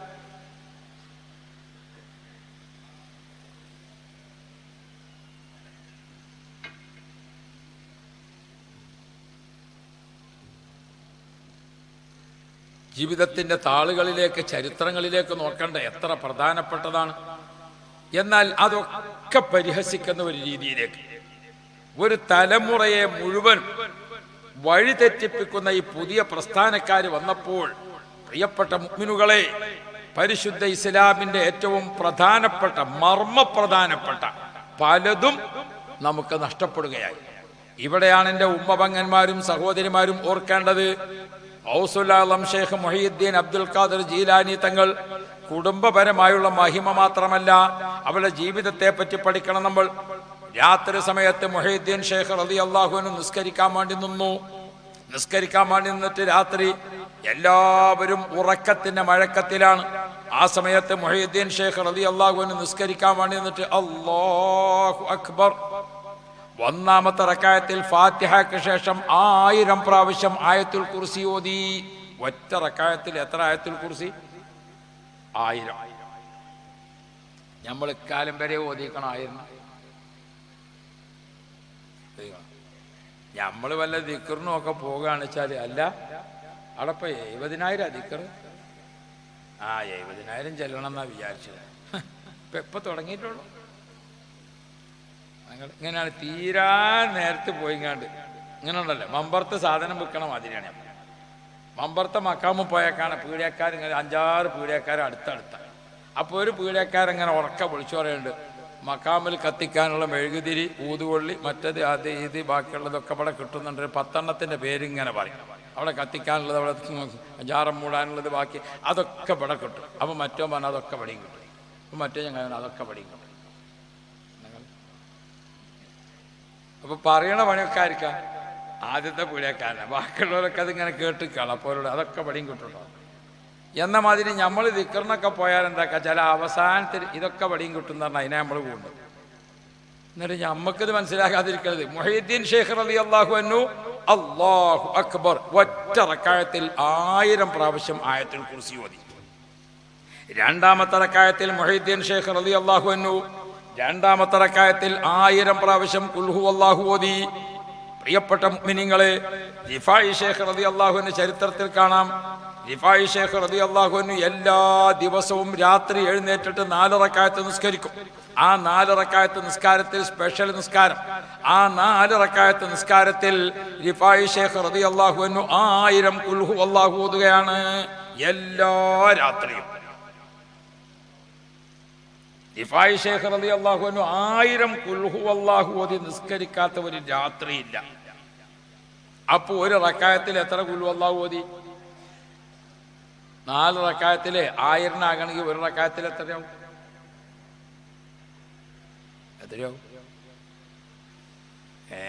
നിങ്ങൾ പണ്ട് മുഫത്തിഷ് മദ്രസിൽ വന്നിട്ടേ സ്കൂളിൻ്റെ 13ാമത്തെ പറല ഏതാന്ന് വെച്ചു. ഇപ്പൊ 2 കുട്ടികൾ പറഞ്ഞു ഞങ്ങളിവിടെ പുഴയിലിറങ്ങി മുങ്ങലാണ്. അപ്പൊ പിന്നെ 13ഉം 14ഉം നോക്കേണ്ട കാര്യമില്ല. 250 ഖുൽ ഹുവല്ലാഹു ഓരോ റക്അത്തിൽ ഓതണ്ടേ? 4 റക്അത്തിൽ 1000 തീരണമെങ്കിൽ നിങ്ങൾ നോക്കും. നമ്മളൊക്കെ ഇപ്പോൾ അൽ ഫാത്തിഹ എന്ന് പറഞ്ഞങ്ങാണ്ട് 3 ഖുൽ ഹുവല്ലാഹു തന്നെ ഓതാൻ നമുക്ക് നേരമില്ല. ഉണ്ടോ? രാത്രി ഉറങ്ങാൻ വേണ്ടി കിടക്കുമ്പോൾ 3 ഖുൽ ഹുവല്ലാഹു ഓതണം എന്ന് പറഞ്ഞത് നമ്മൾ മര്യാദക്ക് ഓതലുണ്ടോ? റിഫായി ഷെയ്ഖ് റളിയല്ലാഹു അൻഹു, മുഹീദ്ദീൻ ഷെയ്ഖ് റളിയല്ലാഹു അൻഹു അവരൊക്കെ നാവ് എന്താണ്? അവർ എപ്പോഴും അല്ലാഹു അല്ലാ അല്ലാ, ഖുൽ ഹുവല്ലാ, സ്വല്ലല്ലാ, ലാ ഇലാഹ ഇല്ലല്ലാ, അസ്തഗ്ഫിറുല്ലാ, ലാ ഹൗല വലാ ഖുവത ഇല്ലാ ബില്ലാ, ഇങ്ങനെ അല്ലാഹ് അല്ലാഹ് അല്ലാഹ്, ഇങ്ങനെയാണ് അവരുടെ നാവ്. അവരുടെ നാവ് എപ്പോഴും അല്ലാ എന്ന ദിക്റിൽ ലയിച്ചു നിൽക്കുകയാണ്. ആ മഹാന്മാരെ നാവ് കൊണ്ടൊന്ന് ദുആ ചെയ്താൽ, ആ മഹാന്മാരെ നാവ് കൊണ്ടൊന്ന് പ്രാർത്ഥിച്ചാൽ, ആ മഹാന്മാരെ നാവ് കൊണ്ടൊരു വാക്ക് പറഞ്ഞാൽ അത് അപ്പോൾ തന്നെ ഫലിക്കുകയാണ്. അതുകൊണ്ടാണ് പ്രിയപ്പെട്ട സഹോദരന്മാരെ, മുഹീദ്ദീൻ ശൈഖ് തങ്ങളിലും റിഫായി ശൈഖ് തങ്ങളുടെ ഒക്കെ കറാമത്തുകൾ എണ്ണുന്നിടത്ത് കാണാം 2 ചെവിയും കേൾക്കാത്ത ആള്, 2 ചെവിയും കേൾക്കൂല, അങ്ങനത്തെ ആളാ. പക്ഷെ മുഹീദ്ദീൻ ശൈഖ് തങ്ങളെടുത്തോ റിഫായി ശൈഖ് തങ്ങളെടുത്തോ ഓല് വന്നാൽ ഓരോട് മുഹീദ്ദീൻ ശൈഖ് അസ്സലാമു അലൈക്കും വഅലൈക്കും അസ്സലാം. മുഹീദ്ദീൻ ശൈഖ് തങ്ങൾ റിഫായി ശൈഖ് തങ്ങളൊക്കെ 2 ചെവിയും കേൾക്കാത്ത ആളോട് ഓല് സംസാരിച്ച ബൽക്ക് കേൾക്കും. അതല്ല അതിശയം. 2 ചെവിയും കേൾക്കാത്ത ആൾക്കാരോട് ബാക്കിയുള്ളവർ സംസാരിച്ചാലോ ഓൽക്ക് കേൾക്കണില്ല, ഇവര് സംസാരിച്ചാലോ ഓൽക്ക് സുഖമായിട്ട് കേൾക്കും ചെയ്യും. അപ്പൊ എന്താ അതിന്റെ പ്രത്യേകത? എപ്പോഴും അവരെ നാവിങ്ങനെ അല്ലാ ഖുൽ ഹുവല്ലാ സ്വല്ലല്ലാ. നമ്മളിപ്പോ പെടതാ പല വണ്ടി, നിങ്ങൾ വിചാരിച്ചപ്പോ ആ വണ്ടിയൊക്കെ പുതിയാപ്പിളാര് വന്നതാണെന്ന് കരുതി നിങ്ങൾ. പല ക്യാൻസർ രോഗം, മറ്റു രോഗം, ആ രോഗം, ഈ രോഗം, വിഷമിക്കണ രോഗമായിട്ടുള്ള ആൾക്കാരാണ് ഈ വണ്ടിയിലൊക്കെ വന്നിക്കണത്. പ്രിയപ്പെട്ട മുഅ്മിനീങ്ങളെ, എന്തേ ബഹുമാനപ്പെട്ട നൂറു സാദാത്ത്, ബഹുമാനപ്പെട്ട തങ്ങളവറുകൾ, ബായാർ തങ്ങളുപ്പാപ്പ അവിടെ നിന്ന് വന്നിട്ട് ബഹുമാനപ്പെട്ടവരെന്ന് ദുആ ചെയ്യുമ്പോൾ ആ ദുആ അല്ലാഹു സുബ്ഹാനഹു വ തആല കബൂൽ ചെയ്യുകയാണ്. പ്രിയപ്പെട്ട മുഅ്മിനീങ്ങളെ, അതെന്തുകൊണ്ട്? അല്ലാഹു സുബ്ഹാനഹു വ തആല അവർക്ക് കൊടുത്തിരിക്കുന്ന ബഹുമതിയാണ്. ആ ബഹുമതി കിട്ടിയതെങ്ങനെ? അവർ എപ്പോഴും അവർക്ക് കുടുംബപരമായിട്ട് തന്നെ ആ പവറുണ്ട്. അഹ്ലു ബൈത്താണ്, അവർക്ക് ആ പവർ അല്ലാഹു തആല വെച്ചിട്ടുണ്ട്. ഔലിയാക്കൾക്ക് ആ പവർ അല്ലാഹു തആല വെച്ചിട്ടുണ്ട്. അതല്ലേ റിഫായി ശൈഖ് റളിയല്ലാഹു അൻഹു ഇപ്പൊ ഇവിടെ വയല് പറയാം. ഈ സ്ഥലത്ത് ഇപ്പൊ ഇന്ന് വയല് പറയണത് റിഫായി ശൈഖ് തങ്ങളാണെന്ന് കരുതിക്കോളിങ്ങൾ. അങ്ങനെയാണെങ്കിൽ റിഫായി ശൈഖ് റളിയല്ലാഹു അൻഹു ഒരു സ്ഥലത്ത് വയല് പറഞ്ഞാൽ ലോകത്ത് മുഴുവനും ആ വയല് വേണമെങ്കിൽ കേൾപ്പിക്കാൻ പറ്റും, എല്ലാ സ്ഥലത്തും. എന്ന് ഇന്നത്തെ മാതിരിയല്ല. ഇന്ന് കമ്പിയില്ലാത്ത കാലാണ് അന്ന്. ഇന്നിപ്പോ തിരുവനന്തപുരത്ത് മുഖ്യമന്ത്രിയും പ്രതിപക്ഷ നേതാവും അതിന്റെ ഒപ്പമുണ്ട് ബഹുമാനപ്പെട്ട AP ഉസ്താദും ഒക്കെ ഇരിക്കണം. പടച്ചോനെ, എന്താണ് ആ കാഴ്ച? അങ്ങനെ കണ്ടു നോക്കുമ്പോ അല്ലാഹു ഇസ്സത്ത് കൊടുക്കണം. അതല്ലേ അല്ലാഹു റബ്ബി. മഹാന്മാരായ വലിയ വലിയ ആളുകൾ, അവരെ കൂടെ അങ്ങനെ ഇരിക്കാനേ അതിന് പറ്റാവുന്നവരുമാണല്ലോ. ഷാർജ ഷെയ്ഖ് തിരുവനന്തപുരം സന്ദർശിക്കാണ്. മൂപ്പരെന്താണ്? മൂപ്പര് ഷാർജ സുൽത്താനാണ്, ഭരണാധികാരിയാ, ഷാർജ സുൽത്താനാണ്. ആ സുൽത്താൻ തിരുവനന്തപുരത്ത് വന്നപ്പം അതിൻ്റെ ഒപ്പം ഇരിക്കാൻ ഒരു മുസ്ലിമായ സുൽത്താനെ കിട്ടണം. ആകെ ഇന്ത്യ രാജ്യത്ത് തെരഞ്ഞിട്ട് കിട്ടിയത് ആരെയാണ്? സുൽത്താനുൽ ഉലമ കാന്തപുരം ഉസ്താദിനെ കിട്ടിയത്. 2 സുൽത്താൻമാരും ഇങ്ങനെ ഇരുന്നപ്പോൾ എങ്ങനെയുണ്ട്? അല്ല, ഇത് നിങ്ങൾ അസൂയപ്പെട്ടിട്ട് കാര്യമല്ല, അള്ളാഹു ഓരോരുത്തർക്കും കൊടുക്കണതാണ്. അള്ളാഹു തആല ഖൈറ് കൊടുക്കുമാറാവും. വലിയ വലിയ മഹാന്മാരൊക്കെ രാജ്യത്ത് കഴിഞ്ഞു. ശംസുൽ ഉലമ EK ഉസ്താദിൻ്റെ അടുത്ത് ഞാൻ 4 കൊല്ലം ഓതിയ ആളാണ്. എത്ര വലിയ മഹാനായിരുന്നു. അള്ളാഹു ദർജ വർദ്ധിപ്പിച്ചു കൊടുക്കണം. ബഹുമാനപ്പെട്ട ഇപ്പം ഞാൻ മിഞ്ഞാന്ന് മറ്റേ ഇവിടെ പോയി, നമ്മളെ നോളജ് സിറ്റി പോയി. അപ്പം ആ വയനാട്ടിലേക്ക് പോണ ചുരണ്ടല്ലോ, നിങ്ങളാരെങ്കിലും പോയി വെക്കണില്ല? ആ ചുരത്തുമ്പോൾ കീഴ്പ്പെട്ട് നോക്കണം. അല്ലാഹു റബ്ബി. ആ നോളജ് സിറ്റിയിൽ 126 ഏക്കർ സ്ഥലത്തെ ലോ കോളേജ് ഇപ്പൊ തുടങ്ങി, മെഡിക്കൽ കോളേജ് തുടങ്ങി, യുനാനി മെഡിക്കൽ കോളേജ് തുടങ്ങി. അല്ലാഹു റബ്ബി. ഇൻഷാ അല്ലാഹ് മർക്കസിന്റെ 43ാം വാർഷിക സമ്മേളനം വരികയാണ്. അയൽ വെച്ചിട്ട് ആ വലിയ പള്ളിന്റെ ഉദ്ഘാടനം ഉണ്ടാവും. കഴിഞ്ഞ കൊല്ലം എന്നോട് ഒരാൾ ചോദിച്ചു, അല്ല എവിടെ പള്ളി ഉണ്ടാക്കണോ ചോദിച്ചു. ബാങ്ക് കൊടുക്കുമ്പോൾ പോകാറില്ല. ഇൻഷാ അല്ലാഹ് ഭൂമി തന്നെ അതിന്റെ ഉദ്ഘാടനം നടക്കും. അള്ളാഹു തൗഫീഖ് ചെയ്യുമാറാവട്ടെ. ഞാൻ ഓർമ്മപ്പെടുത്തുന്നത്, അള്ളാഹു തആല ഓരോ ആളുകൾക്ക് കഴിവ് കൊടുത്തിട്ടുണ്ട്. നമ്മൾ അതിനൊന്നും നിസ്സാരാക്കാൻ നിൽക്കണ്ട. ഒരു നബിനെയും ഒരു വലിയനെയും ഒരു പണ്ഡിതനെയും ഒരു മഹാനെയും ഞമ്മക്ക് ഏതായാലും കഴിയൂലല്ലോ. എന്നാ പിന്നെ വെറുതെ നമ്മൾ ആക്ഷേപം പറഞ്ഞിട്ട് നമ്മൾ നരകത്തിലാകാൻ നിൽക്കരുത്. ഒക്കെ വലിയ വലിയ മഹാന്മാർക്ക് അള്ളാഹ് കൊടുക്കണതാ. ബഹുമാനപ്പെട്ട റിഫായി ശൈഖ് തങ്ങൾ ഒരു സ്ഥലത്തുനിന്ന് വയത് പറഞ്ഞാൽ ഭൂമിയിൽ എവിടൊക്കെ കേൾപ്പിക്കണോ അവിടെയൊക്കെ കേൾപ്പിക്കാൻ വേണമെങ്കിൽ സാധിക്കും. അതാണ് മാലയിൽ ഓർമ്മപ്പെടുത്തിയത്. അല്ലാഹുടെ ഏകൽക്ക് ഉറുദി പറയുമ്പോൾ ആലത്തിലാകെയും കേൾപ്പിക്കും എന്നോവർ. അല്ലാഹുടെ ഏകൽക്ക് ഉറുദി പറയും. അള്ളാന്റെ ഓർഡർ പ്രകാരം അള്ളാന്റെ ദീനിന്റെ ഉപദേശം കൊടുക്കുന്ന സമയത്ത് ആലം ലോകം മുഴുവനും അത് കേൾക്കണമെന്ന് വിചാരിച്ചോ ലോകത്ത് മുഴുവനും കേൾപ്പിക്കാൻ കഴിയും. അപ്പോഴേക്ക് പുതിയ പ്രസ്ഥാനക്കാരിങ്ങനെ ജമ്മേ കൂരാട്ടെന്ന് പറഞ്ഞിട്ടേ വാണിയമ്പലത്തേക്ക് കേട്ട് പറഞ്ഞാൽ പിന്നെയും തിരക്കിടില്ല. അതാണ് മലപ്പുറത്തേക്ക് കേട്ട് എന്ന് പറഞ്ഞാൽ ഇതൊക്കെ നിങ്ങൾ ഇപ്പോഴും വിശ്വസിച്ച് തന്നെ എന്ന് പറഞ്ഞിട്ട് അതിൻ്റെ പിന്നാലെ സൈക്കിൾ എടുത്ത് കൂടി. അപ്പം നമ്മളെ നാട്ടിലുണ്ടാവും കുറച്ച് ആൾക്കാർ, അത് ശരിയാട്ടോ പടച്ചോനെ അങ്ങനത്തെ ഓരോ ചെറുന്ന് ഞങ്ങളെ കാക്കണേ അല്ല. ഈ എല്ലാം ശരി വെക്കണ ഒരു കൂട്ടരുണ്ടല്ലോ, ഓരാണ് ഭയങ്കര വിഷം. അൽ ഹലാല് പയ്യനും അൽ ഹറാമ് പയ്യനും പറഞ്ഞു ഏത് കേട്ടാലും അത് ശരിയാ, ഏത് ശരിയാ നീങ്ങായി, അതാണ് ശരി വെക്കലാ. റിഫായി ശൈഖ് റളിയല്ലാഹു അൻഹു ഒരു സ്ഥലത്ത് നിന്ന് വയല് പറഞ്ഞാൽ ലോകത്ത് മുഴുവനും കേൾക്കും. എന്തേ സംശയം? എന്നാ പിന്നെ നിങ്ങൾക്ക് ഞാൻ പറഞ്ഞുതരാം. നമ്മളെ ഈ കൂരാട്ടെന്ന് ഈ കൊല്ലം ആൾക്കാർ അജിന് പോകും, നിലമ്പൂരിന്ന് പോകും, പൂക്കോട്ടുമാടത്തുനിന്ന് പോകും. ഈ പോണോലെ പറ്റി നമ്മളെന്താ പറയല്? ഇബ്രാഹിം നബിന്റെ വിളി കേൾക്കാം മോനാണ് ഭാഗ്യം കിട്ടിയത് കൊല്ലെന്നോ ആണോ അല്ലേ? എപ്പോഴേ മൂപ്പര് വിളിച്ചേ? എവിടുന്നേ വിളിച്ചേ? എവിടേക്കൊക്കെ കേട്ടെ? ഒരുത്തൂടിന്ന് വിളിച്ചിട്ട് എല്ലായിടത്തേക്കും കേക്ക്, അതല്ല ഇപ്പൊ നമുക്ക് കിട്ടേണ്ടത്. എന്നാലേ ഇബ്രാഹിം നബി അലൈഹിസ്സലാം കഅബ ശരീഫിന്റെ പണി പൂർത്തിയാക്കി. മകൻ ഇസ്മായിൽ നബി അലൈഹിസ്സലാം സഹായിച്ചു. അപ്പോൾ ആവശ്യമായിരിക്കുന്ന ഓർഡറുമായിട്ട് നമ്മളെ ഭാഷയിൽ പറഞ്ഞ എഞ്ചിനീയറായിട്ട് ആരുണ്ടായി? ജിബ്രീൽ അലൈഹിസ്സലാം കൂടെ നിന്നു. ജിബ്രീൽ അലൈഹിസ്സലാം ഇങ്ങനെ അപ്പോൾ ആവശ്യമായ നിർദ്ദേശം അള്ളാഹിന്റെ ഭാഗത്ത് നിന്ന് കിട്ടുന്നത്. ഇസ്മായിൽ നബി വാപ്പാനെ സഹായിച്ചു കൊടുക്കുക, വാപ്പ കഅബത്തിന്റെ പണി പൂർത്തീകരിക്കുക. എല്ലാ പണിയും പൂർത്തീകരിച്ച് കഴിഞ്ഞപ്പോൾ കഅബത്തിന്റെ നിർമ്മാണം പൂർണ്ണമായും അള്ളാഹു ഉദ്ദേശിച്ചതുപോലെ നിർമ്മാണ പ്രവർത്തനങ്ങൾ പൂർത്തിയാക്കിയപ്പോൾ ഇബ്രാഹിം നബി അലൈഹിസ്സലാം അത് ലോകത്തിന് അള്ളാഹിന്റെ മുമ്പിൽ സമർപ്പിച്ചു. ആ സമർപ്പണം കഴിഞ്ഞിട്ട് അള്ളാഹുവിനോട് രണ്ട് കൈയും ഉയർത്തിയിട്ട് ഇബ്രാഹിം നബി ദുആർക്കാണ്, റബ്ബനാ തഖബ്ബൽ മിന്നാ, പടച്ചോനെ ഞാനും എൻ്റെ മകനും ചേർന്നിട്ട് നിന്റെ കഅബ ശരീഫ് ഞങ്ങളെ കൊണ്ട് കഴിയുന്ന രൂപത്തിൽ പൂർത്തിയാക്കിയിട്ടുണ്ട്, നീ സ്വീകരിക്കണേ അല്ലാഹ്. ഇബ്രാഹിം നബി ദുആർക്കാണ്. അപ്പം മകൻ ആമീൻ. അതാണ് നമ്മൾ ആ കഅബത്തിങ്ങൾക്ക് തിരിഞ്ഞ് നിസ്കരിച്ചാൽ നിസ്കാരം കഴിഞ്ഞിട്ട് നമ്മൾ റബ്ബനാന്ന് ദ്വാരക്കണം. കണ്ടോ നിങ്ങൾ? കഅബ ഉണ്ടാക്കി കഴിഞ്ഞിട്ട് ഇബ്രാഹിം നബി ദ്വാരന്നിക്കണമെങ്കിൽ കഅബത്തിന്റെ അടുത്ത് നിസ്കരിച്ച് നമുക്ക് ദ്വാരക്കാൻ വേറെ തെളിവ് കിട്ടിയിട്ട് വേണം ആണോ? കഅബ ശരീഫന്നെ ഉണ്ടാക്കി കഴിഞ്ഞിട്ടാണ് ആര് ദ്വാരക്കണത്? ഇബ്രാഹിം നബി ദ്വാരക്കണത്. റബ്ബനാ തഖബ്ബൽ മിന്നാ, പടച്ചോനെ എന്ന് ദ്വാരക്കാൻ. എന്താണ് നമ്മളെ പള്ളിക്കാരെ വലിയ പള്ളിക്കാരെ മൂല്യാർ ദ്വാരക്കണത്? എന്താ? റബ്ബനാ ആതിനാ ഫിദ് ദുനിയാ ഹസന, റബ്ബനാ ഞങ്ങളെ എല്ലാരെയും പടച്ചോനെ. ആർക്കൊക്കെയാണ് നമ്മളെ ദ്വാ? നമ്മളെ ദ്വാ മനുഷ്യന്മാർക്കും മൃഗങ്ങൾക്കും പക്ഷികൾക്കും പറവകൾക്കും കടലിലും കരയിലുമുള്ള എല്ലാ ജീവികൾക്കും എല്ലാവർക്കുമാണ് നമ്മളെ ദ്വാ. റബ്ബനാ എന്ന് പറഞ്ഞാൽ എല്ലാവർക്കും തരണേന്നാണ് നമ്മളെ ദ്വാ.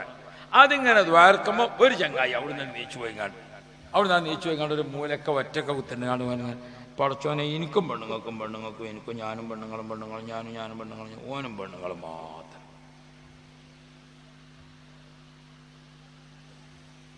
മന്ദബുദ്ധിന്റെ താഴെ എന്ന് പറഞ്ഞ കൂട്ടരാണ് പേര്. അള്ളാഹു ഓലെ ഷെറിന്ന് നമ്മളെ കാക്കട്ടെ. ഓല് നന്നാവും എന്ന് വിചാരിച്ചിങ്ങാണ്ടല്ല ഇപ്പം ഞാൻ അത് പറഞ്ഞത്. നമ്മൾ ഓരോ ഷെറ് കുടുങ്ങാതൊക്കാൻ പറയാം. ഓല് മന്ദബുദ്ധിക്കും താഴെ. നമ്മളെ മജ്മ ഉണ്ടല്ലോ നിലമ്പൂരത്തെ, 2000 കുട്ടികൾ പഠിക്കുന്നുണ്ട്. ആൺകുട്ടികൾക്കും പെൺകുട്ടികൾക്കും ഒക്കെ പഠിക്കാൻ സൗകര്യമുണ്ടല്ലോ. അതാ ഇംഗ്ലീഷ് മീഡിയം സ്കൂളിൽ KG ക്ലാസ്സിൽ ചേർത്തിട്ട് പഠിക്കാം, മലയാളം മീഡിയത്തിൽ 8ാം ക്ലാസ്സിൽ പഠിക്കാം, ദഅവ കോളേജിൽ പഠിക്കാം. അങ്ങനെ 2 വിദ്യാഭ്യാസം ഒരുമിച്ച് കൊടുക്കണം. നമ്മളെ മജ്മയിൽ 2000 കുട്ടികൾ പഠിക്കുന്നുണ്ട്. ഒരു ദിവസം വാപ്പഞ്ചേരത്ത് വന്നിട്ട് പറഞ്ഞു, ഉസ്താദെ നിയമവും വകുപ്പൊന്നും ഇങ്ങോട്ട് പറയണ്ട, ഇത് നമ്മളെ ചെറുക്കനാണ്, ഓനെ ഇവിടെ ചേർക്കണം എന്നാണ്. അപ്പം ഞാൻ ചോദിച്ചു, എന്താ ഇപ്പം ഇതൊരു മുൻകൂർ ജാമ്യം എടുക്കൽ, ഓനക്ക് എന്താ കുഴപ്പമെന്ന് വെച്ചു. ഓന് ചെറിയൊരു ബുദ്ധി ഉണ്ടെങ്കിൽ മന്ദബുദ്ധി എന്ന് പറയാം, അതും ഇല്ല കേട്ടോ. അല്ല, ഓനെയാണെങ്കിൽ ഇവിടെ ചേർക്കും വേണം, ഒന്നും പറയാനും പാടില്ല. അപ്പം നമ്മളിപ്പോൾ ഇങ്ങനെ നിൽക്കണതല്ലേ, അത് വിചാരിച്ചിട്ട് ഞാൻ മൂപ്പരോട് പറഞ്ഞെന്ന ഒരു കാര്യം ചെയ്യും, ഓനാണ് കൂടിക്കൊണ്ടായിക്കോളൂ, നിങ്ങൾ ഇവിടെ ചേർന്നോളി അറിഞ്ഞ. നമ്മൾ തെറ്റിപ്പോകാൻ പാടില്ലല്ലോ.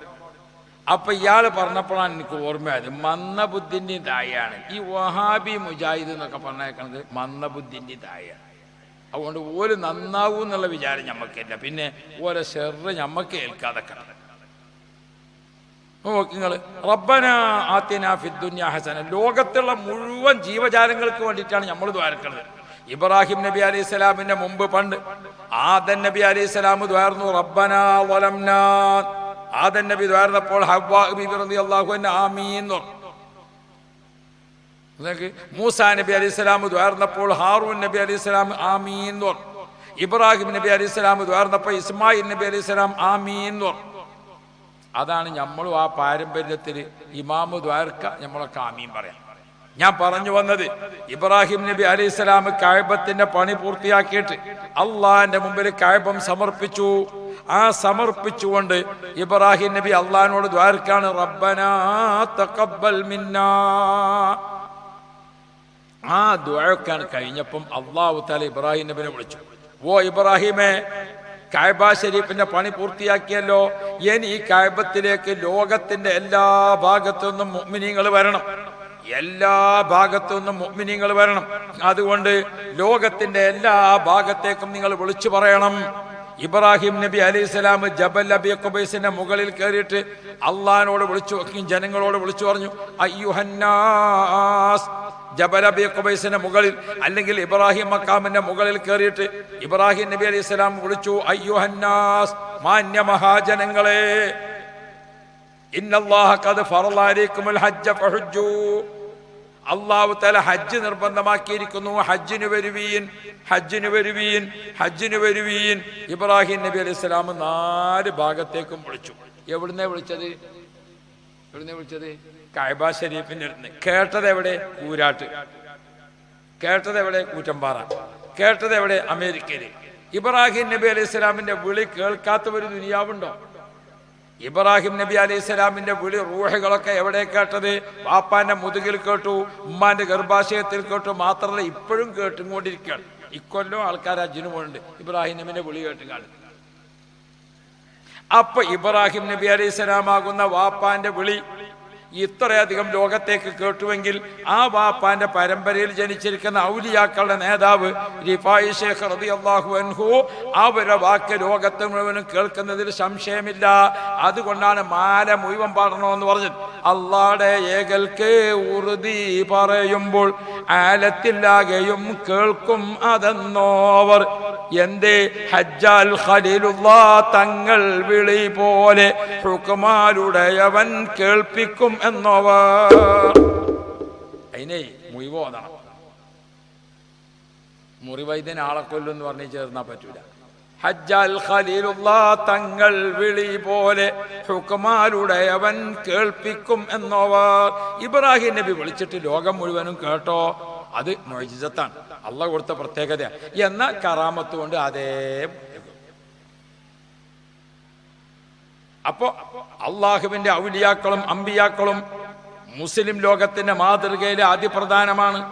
ആ മഹാന്മാരായ ആളുകളെ ജീവിത ചരിത്രം നമ്മൾ പഠിക്കുമ്പോൾ അത്ഭുതങ്ങൾ കാണാം. മുതലായ റമളാനിൽ മുല കൂടിക്കും കാലം 30 നാളിലും മുലനെ തൊടാത്തോവർ. മൊഹീദ്ദീൻ ശൈഖ് തങ്ങൾ കുട്ടിയാകുമ്പോൾ മുലപ്പാല് കുടിക്കണ കാലത്ത് അന്ന് തന്നെ റമളാന്റെ നോമ്പ. ബീവി ഉമ്മുൽ ഖൈർ റളിയല്ലാഹു അൻഹാ മൊഹീദ്ദീൻ ശൈഖ് തങ്ങളെ പ്രസവിച്ചിട്ട് ആ പ്രസവിച്ചിരിക്കുന്ന കുട്ടി 30 ദിവസവും പകൽ സമയത്ത് മുലപ്പാല് കുടിച്ചിട്ടില്ല.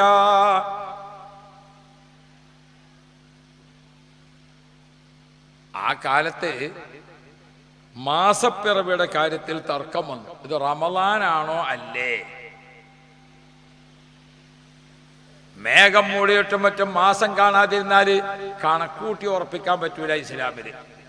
ഇപ്പൊ കുറച്ച് ആൾക്കാർ അങ്ങനെ ഉണ്ടല്ലോ, കണക്ക് നോക്കിയിട്ട് ഉറപ്പിക്കൽ. നല്ല കോളായി കണക്ക് നോക്കാതെ. ഏതോ ഒരു കമ്മിറ്റി ഉണ്ടായില്ല, എന്ത് കമ്മിറ്റി? ഹിലാൽ കമ്മിറ്റി.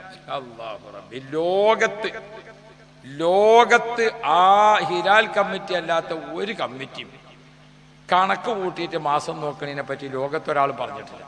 ഒരു രാജ്യത്തും അങ്ങനോട്ടില്ല. ലോകത്തെവിടെയില്ല. കണക്ക് നോക്കിയിട്ട്. കണക്ക് എന്ന് പറഞ്ഞാൽ സുമാറാണ്. പണ്ട് ഇന്ത്യയും പാകിസ്ഥാനും തമ്മിൽ യുദ്ധം ഉണ്ടായി. യുദ്ധത്തിൽ അതിർത്തിയിൽ കുറേ ആൾ മരിച്ചു. അവരുടെ ഡെഡ് ബോഡിയൊക്കെ കൊണ്ടുവരാൻ വേണ്ടിയിട്ട് കണക്കെടുക്കാൻ വേണ്ടി പോയി ഉദ്യോഗസ്ഥന്മാർ. പോയി കണക്കെടുക്കാൻ വേണ്ടി നോക്കുമ്പോൾ ഈ മയ്യത്ത് ഇങ്ങനെ തൊട്ട് നോക്കുമ്പോൾ അത് മരിച്ചിക്കണം. രണ്ടാമത്തേനെ ഇങ്ങനെ ഇളക്കി നോക്കുമ്പോൾ അത് മരിച്ചിക്കണം. മൂന്നാമത്തേനെ ഇങ്ങനെ ഇളക്കി നോക്കുമ്പോൾ ചെറിയൊരു ജീവൻ ഇങ്ങനെ ഉണ്ട്. നമ്മളെന്തായാലും പറയാം കുറജീവനാണ്, ഒരു ജീവൻ ഇങ്ങനെ ഉണ്ട്. അപ്പോൾ ഇവർ രണ്ടാളും ഇങ്ങനെ മുഖത്തേക്ക് നോക്കി കണക്കെടുക്കണമല്ലോ, ഇയാളപ്പം നമ്മൾ എന്താ കാട്ടണമെന്ന് ചോദിച്ചു. അപ്പോൾ ഒരു ചങ്ങായി പറഞ്ഞു നമ്മൾ അതിലാണ്ടൊക്കെ പോവുക. അപ്പാത്തിനൊക്കെ അതിലൊക്കെ പോയി വരുമ്പോഴത്തേന് ഇത് മരിച്ചു വയ്ക്കാറ്, അതുകൊണ്ട് മരിച്ചു എന്നുള്ളിൽ എഴുതി അപ്പം അങ്ങനെ ഓന അതിലെഴുതി. ഇങ്ങനെ കണക്കെടുത്ത് വന്ന് നോക്കുമ്പോൾ ഒരു 100-300 ആളെ കണക്കെടുത്തപ്പോൾ ഈ സൈസ് ഉണ്ട് ഒരു 10-12 എണ്ണം. ഇവർ സുമാർ എഴുതിയത്. ഇവർ കണക്ക് ഗവൺമെന്റിന് കൊടുത്ത് ഡെഡ് ബോഡി കൊണ്ടുപോകാൻ വേണ്ടി വണ്ടി വന്ന് ഈ മയ്യത്തെടുത്തുങ്ങാണ്ട് ആംബുലൻസിക്ക് വെച്ച് മറ്റത് കൊടുത്ത് വെച്ച് മൂന്നാമത്തേന് എടുത്തു വെക്കുമ്പോൾ മൂപ്പര് ചോദിച്ചു, അല്ല ഞങ്ങളൊക്കെ എവിടുക്കാൻ കൊണ്ടുപോകണമെന്ന് ചോദിച്ചു. നിങ്ങളൊക്കെ മറവ് ചെയ്യാൻ കൊണ്ടുപോകാണ്. അപ്പം ഇപ്പം ചോദിച്ചു, ചങ്ങായിയെ മറയാണെങ്കിൽ മരിച്ചണ്ടേ? ഇജ്ജ് മരിച്ചിട്ടില്ല. ഞാനല്ല എന്നോട് ഈ വർത്താനം പറഞ്ഞത്, ഇജ്ജ് മുണ്ടാതൊക്കെ ഞാൻ കണക്ക് നോക്കട്ടെ, ബുക്ക് മറിച്ചിട്ടുണ്ട്, ഇജ്ജ് മരിച്ചിട്ടോ. അതെ, ഇതാണ് ഈലാൽ കമ്മിറ്റിയുടെ കമ്മിറ്റി. കാപ്പാട് കളപ്പുറത്ത് മാസം ഇങ്ങനെ മേപ്പെട്ട് നോക്കിക്ക, ഓല് കീപ്പെട്ട് നോക്കിയിട്ട് മാസം കാണൂല, കണക്ക് പ്രകാരം കാണൂല. ഇതാ ഞാൻ പറഞ്ഞത്, ഇവര് മന്ദബുദ്ധിക്ക് താഴെയാണ്. ഓല് നന്നാകും വിചാരിച്ചാണ് നമ്മൾ നേരം കളയണ്ട. നമ്മളെ മക്കളൊന്നും അള്ളാഹു തആല അതിൽ കൊടുക്കാതെ കളണം.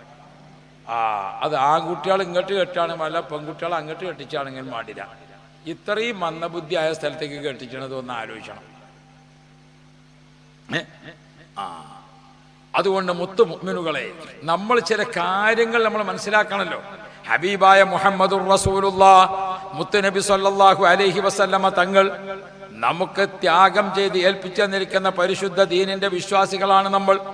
ഈ കാലത്ത് നിങ്ങൾ നല്ല പോലെ നോക്കിക്കോ, നമ്മുടെ വീടുകളിലൊക്കെ നേരത്തെ കുത്തുബിയത്തും അതുപോലെ തന്നെ റാത്തീബും അതേപോലെ തന്നെ ഹദ്ദാദും ഇതുപോലത്തെ ദിക്റുകളൊക്കെ നമ്മുടെ നാട്ടിൽ നല്ല പോലെ നടന്നിരുന്നു, വീടുകളിൽ നടന്നിരുന്നു.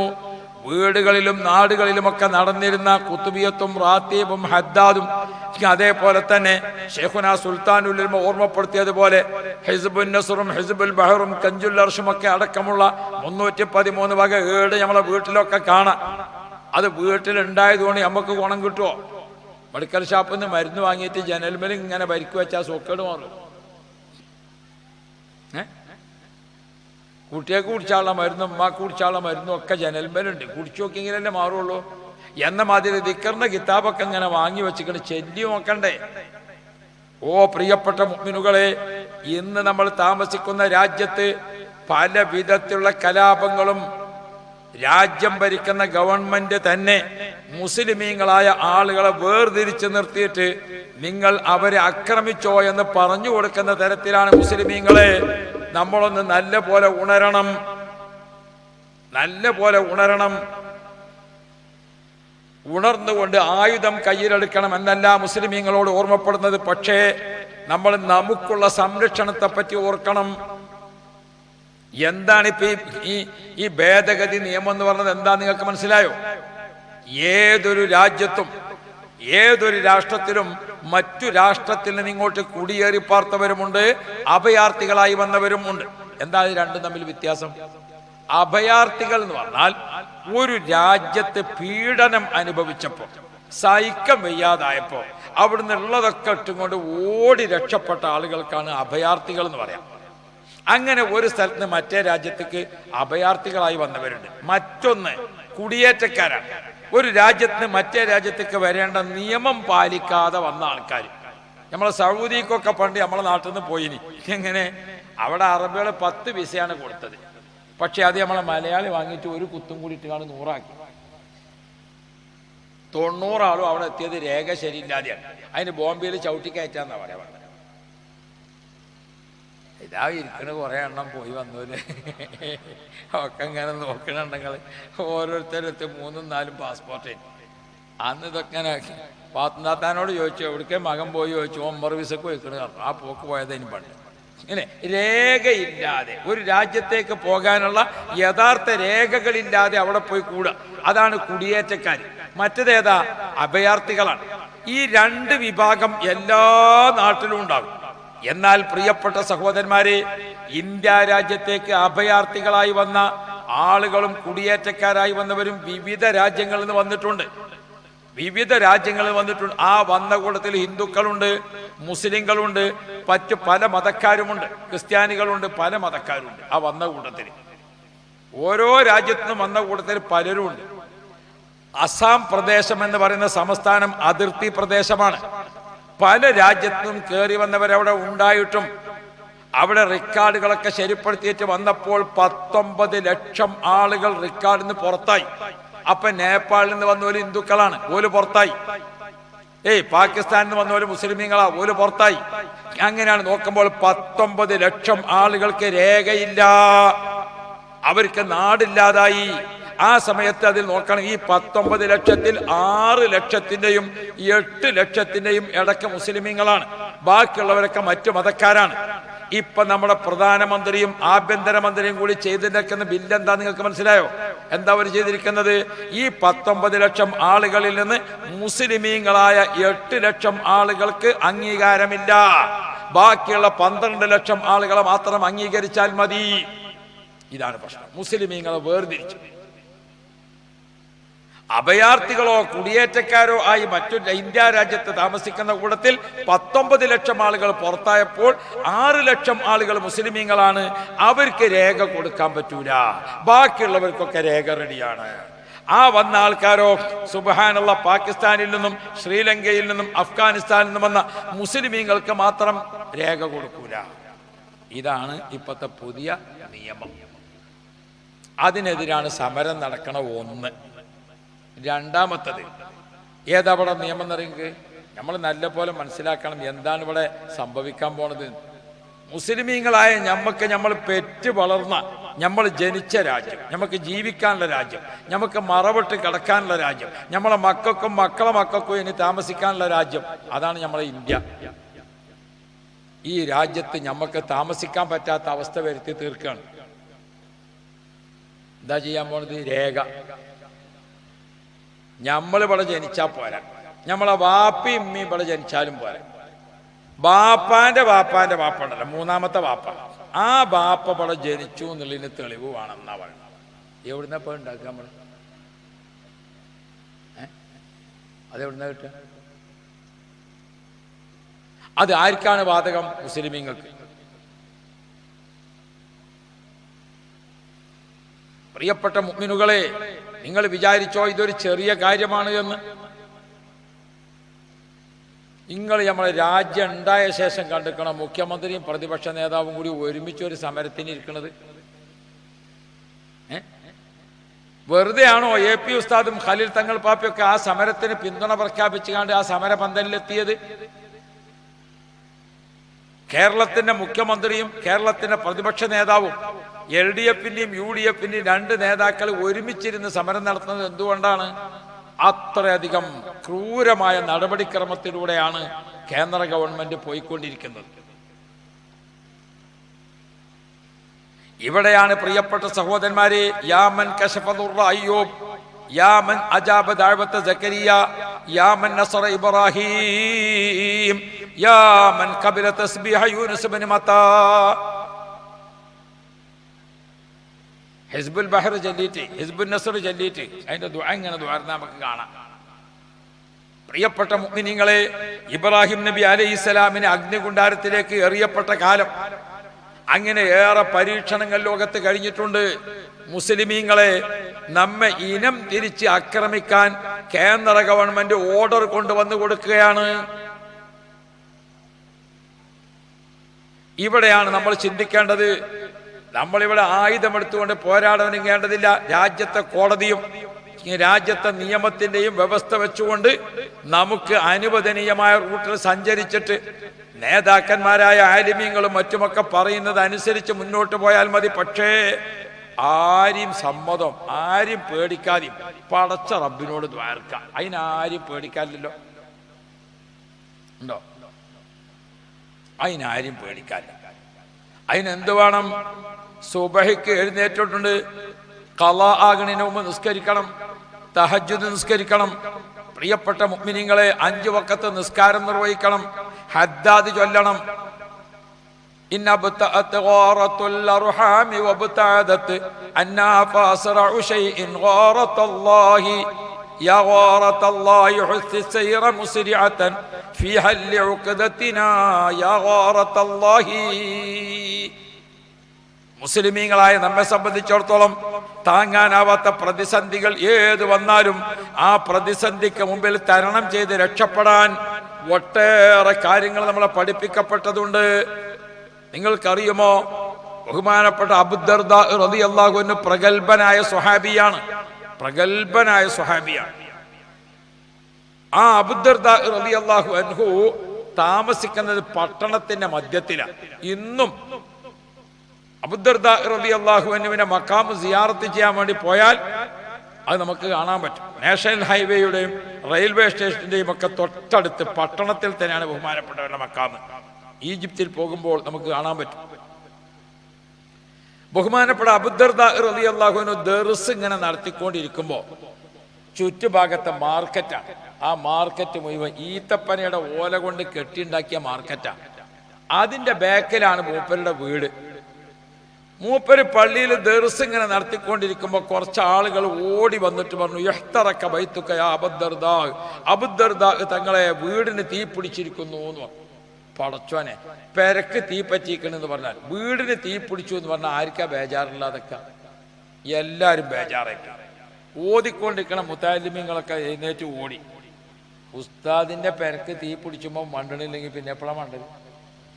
എല്ലാവരും ഓടി. ചുറ്റുഭാഗത്തൊക്കെ തീ ആളി കത്തുക.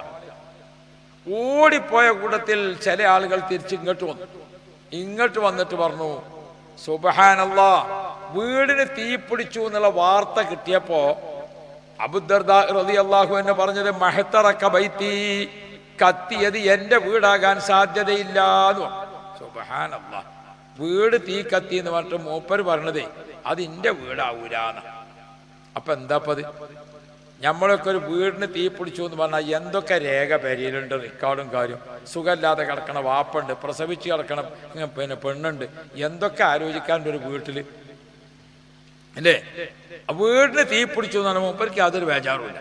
ആളുകൾ ഓടിപ്പോയ ആൾക്കാർ തിരിച്ചു വന്നിട്ട് പറഞ്ഞു, അബൂദർദാ തങ്ങളെ അവിടുത്തെ മാർക്കറ്റ് കത്തിയിട്ടുണ്ട്, മറ്റേ പീടിക കത്തിയിട്ടുണ്ട്, ഇത് കത്തിയിട്ടുണ്ട്, ഒക്കെ തീ പിടിച്ചിട്ടുണ്ട്. അബൂദർദാ റളിയല്ലാഹു അൻഹുവിന്റെ വീടിന്റെ ഒരു ഓല പോലും കരിഞ്ഞിട്ടില്ല. ആ സമയത്ത് ആളുകളൊക്കെ ചോദിച്ചു, വീടിന് തീ പിടിച്ചു എന്ന് പറഞ്ഞിട്ടും നിങ്ങൾക്കൊരു ബേജാറ് കണ്ടില്ലല്ലോ, എന്താണ് നിങ്ങൾക്ക് ഇത്ര വലിയ മനക്കരുത്തുണ്ടായത്? നിങ്ങൾക്ക് ഈ ധൈര്യം തന്ന വസ്തു എന്താണ്? ആ സമയത്ത് അബൂദർദാ തങ്ങൾ പറഞ്ഞു, ഹബീബ് മുഹമ്മദുർ റസൂലുള്ളാഹ്, നബി സല്ലല്ലാഹു അലൈഹി വസല്ലമ തങ്ങൾ എന്നെ വിളിച്ച് പറഞ്ഞിട്ടുണ്ട്, മോനെ അബൂദർദാ, നിനക്ക് ഞാൻ ഒരു കാവൽക്കാരനെ ഏർപ്പെടുത്തി തരാം. ആ കാവൽക്കാരനെ നീ കയ്യിൽ പിടിച്ചാൽ രാവിലെ 3 പ്രാവശ്യം അത് ചൊല്ലിയാൽ വൈകുന്നേരം വരെ നിനക്കൊരു മുസീബത്തും ഒരു അപകടം ഉണ്ടാവൂല. വൈകുന്നേരം ചൊല്ലിയാൽ നേരം വെളുക്കുന്നത് വരെ നിനക്കൊരു മുസീബത്ത് വരൂല. അങ്ങനത്തെ ഒരു കാവൽക്കാരനെ ഞാൻ നിനക്ക് ഏൽപ്പിച്ചു തരാം. നബി സല്ലല്ലാഹു അലൈഹി വസല്ലമ തങ്ങൾ കൊടുത്തിരിക്കുന്ന ആ ദിക്ർ അത്ര വലിയ കാവലുള്ള ദിക്റാണ്. അബൂദർദാ റളിയല്ലാഹു അൻഹു പറയാണ്, നിങ്ങളൊക്കെ വന്നിട്ട് എന്റെ വീടിന് തീ പിടിച്ചു എന്ന് പറഞ്ഞപ്പോൾ ഞാൻ ഓർത്തത്, പടച്ചോനെ, അള്ളാന്റെ റസൂല് പറഞ്ഞ ദിക്ർ ഞാൻ ഇന്ന് ചൊല്ലിയിട്ടില്ലേ? അതാണ് ഞാൻ പെട്ടെന്ന് ആലോചിച്ചത്.